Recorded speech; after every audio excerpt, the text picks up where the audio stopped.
नमस्कार प्यारे विद्यार्थियों, रासायनिक अभिक्रिया एवं समीकरण से संबंधित 10 महत्वपूर्ण क्वेश्चन है आज आपके सामने, जो एग्जाम में ऑब्जेक्टिव एवं वन नंबर की क्वेश्चन एवं बड़े क्वेश्चनों में भी इनकी परिभाषा देखी जा सकती है। तो आपको भी देखना ये क्वेश्चन एक क्या है दोस्तों, लोहा को जिंक से लेपित करने की क्रिया को क्या कहते हैं दोस्तों।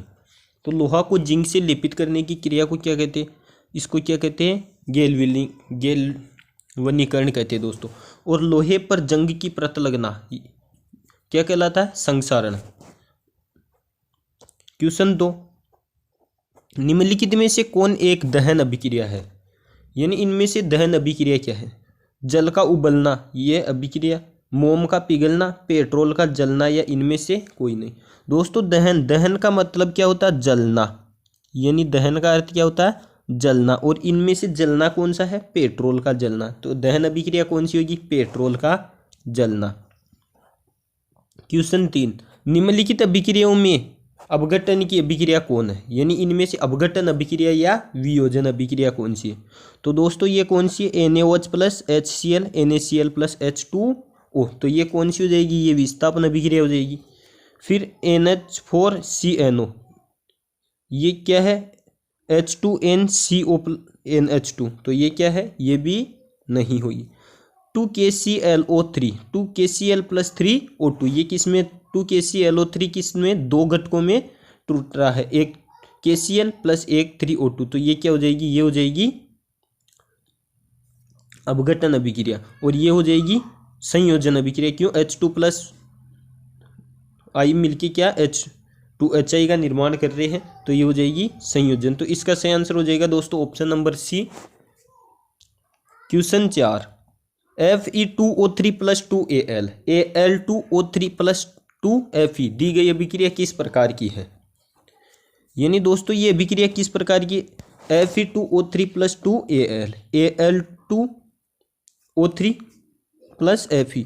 तो दोस्तों ये Al2 अधिक अभिक्रिया, Al अधिक अभिक्रियाशील है, इसलिए क्या Fe को विस्थापित कर रहा है। तो ये कौन सी अभिक्रिया हो जाएगी, विस्थापन अभिक्रिया हो जाएगी। तो दोस्तों संयोजन अभिक्रिया गलत, द्विविस्थापन अभिक्रिया गलत, वियोजन अभिक्रिया ये भी क्या गलत।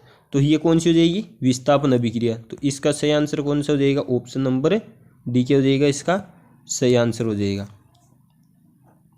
Question 5, CuO plus H2 Cu plus H2O किस प्रकार की अभिक्रिया है। दोस्तों ये किस प्रकार की अभिक्रिया है, अपचयन, उपचयन, अपचयन, उदासीनीकरण या रेडॉक्स। तो ये किस प्रकार की, दोस्तों ये क्या है, CuO है प्लस H2।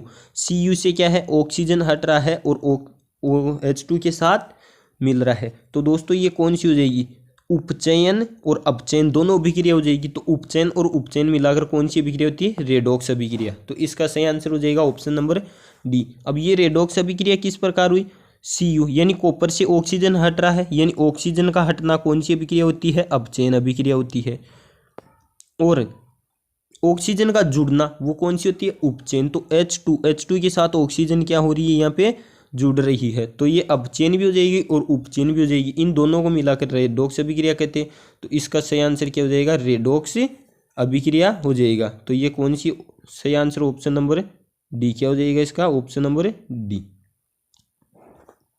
क्वेश्चन 6, नीचे दी गई अभिक्रियाओं में कौन सा कथन सही है, यानी इनमें से सही कथन 2Cu प्लस O2 2Cu हो, यानी दो अणु कॉपर के और ऑक्सीजन मिलकर किसका निर्माण कर रहे हैं, कॉपर ऑक्साइड। क्या है, कॉपर ऑक्साइड। तो ये क्या है, कॉपर का ऑक्सीकरण हो रहा है या अवकरण हो रहा है, या कॉपर का नाइट्रेशन हो रहा है, या ए व बी दोनों। तो ऑक्सीजन का जुड़ना क्या होता है दोस्तों, ऑक्सीकरण। ऑक्सीजन का जुड़ना क्या होता है, ऑक्सीकरण। तो ये क्या हो रहा है, कॉपर के साथ ऑक्सीजन यहाँ पे क्या हो रही है, जुड़ रही है। तो ये क्या हो जाएगा, कॉपर का ऑक्सीकरण हो जाएगा। तो इसका सही आंसर क्या हो जाएगा दोस्तों, ऑप्शन नंबर क्या हो जाएगा, इसका ए ऑप्शन हो जाएगा, कॉपर का ऑक्सीकरण। तो टिक लगा देना इसके, कॉपर का ऑक्सीकरण। अब चलते क्वेश्चन नंबर 7, निम्नलिखित समीकरण में है H2 प्लस Cl2 2HCl, ये किस अभिक्रिया का उदाहरण है दोस्तों। ये समीकरण H2 और Cl2 मिलके क्या है, दो अणु HCl के किसका निर्माण कर रही है दोस्तों, दो अणु HCl के निर्माण कर रही है। तो ये कौन सी हो जाएगी, ये हो जाएगी वियोजन अभिक्रिया, क्योंकि दो अणुओं जब एकल दो या दो से अधिक अभिकार मिलकर एकल उत्पाद का निर्माण करते हैं तो वो कौन सी अभिक्रिया कहलाती है, वो वियोजन अभिक्रिया कहलाती है। तो ये कौन सी है, वियोजन अभिक्रिया।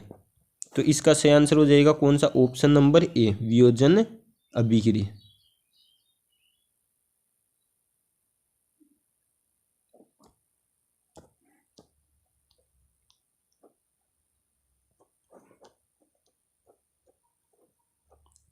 निम्नलिखित में से कौन द्विविस्थापन अभिक्रिया है, इनमें से द्विविस्थापन अभिक्रिया बताना है दोस्तों। द्विविस्थापन अभिक्रिया में क्या होता है कि आपस में आयनों का आदान प्रदान होता है। क्या होता है, आयनों का आदान प्रदान होता है। उसके आयन उसके पास चले जाते हैं, जैसे इसके, और जैसे ये NO3 है, AgNO3 था तो NO3 Na के साथ चला गया, और ये Ag इसका Cl था वो क्या था, Ag के साथ चला गया। तो क्या हो रहा है, इनमें आयनों का आदान प्रदान हो रहा है। तो इनमें से द्विविस्थापन, इसमें आयनों का आदान प्रदान नहीं हो रहा, क्योंकि ये कौन सी हो जाएगी, ये हो जाएगी संयोजन अभिक्रिया। संयोजन अभिक्रिया, क्योंकि इनमें आयन जुड़ रहे हैं, तो ये हो जाएगी संयोजन अभिक्रिया। फिर ये कौन सी हो, ये कौन सी हो जाएगी दोस्तों, ये भी कौन सी, संयोजन अभिक्रिया हो जाएंगी, क्योंकि इनमें भी उत्पाद जुड़ रहे हैं। ये हो जाएगी वियोजन अभिक्रिया, और ये कौन सी हो जाएगी, ये भी दोस्तों संयोजन अभिक्रिया। तो ये तीनों क्या है, संयोजन अभिक्रिया के उदाहरण, और इसका ऑप्शन नंबर सी क्या है, वियोजन अभिक्रिया। तो इसका सही आंसर हो जाएगा ऑप्शन सी। निम्नलिखित अभिक्रियाओं में कौन विस्थापन अभिक्रिया है, दोस्तों आपको क्या बताना है, इनमें विस्थापन अभिक्रिया। विस्थापन अभिक्रिया क्या होती है, क्या है, अधिक अभिक्रियाशील तत्व कम अभिक्रियाशील तत्वों को अपने आयन से विस्थापित कर देता है और उसके स्थान पर वो आ जाता है। तो इसमें देखते हैं कि किसमें आयनों का विस्थापन हो रहा है दोस्तों। CaCO3 CaO प्लस CO2, ये कौन सी अभिक्रिया है, ये वियोजन है, क्योंकि एकल अभिकारक दो या दो से अधिक उत्पाद का निर्माण कर रहा है। CaO plus 2HCl CaCl plus H2O, तो ये कौन सी हो जाएगी, ये हो जाएगी द्विविस्थापन अभिक्रिया, या ये कौन सी, वो भी हो जाएगी अपचयन। Fe plus CuSO4 FeSO4 plus Cu, तो ये कौन सी है दोस्तों, ये है वियोजन विस्थापन अभिक्रिया। तो इसका आंसर ऑप्शन सी हो जाएगा। अब चलते हैं आज के अंतिम क्वेश्चन, क्वेश्चन 10। निम्नलिखित में से कौन एक रेडॉक्स अभिक्रिया है, इनमें से रेडॉक्स अभिक्रिया कौन सी है दोस्तों।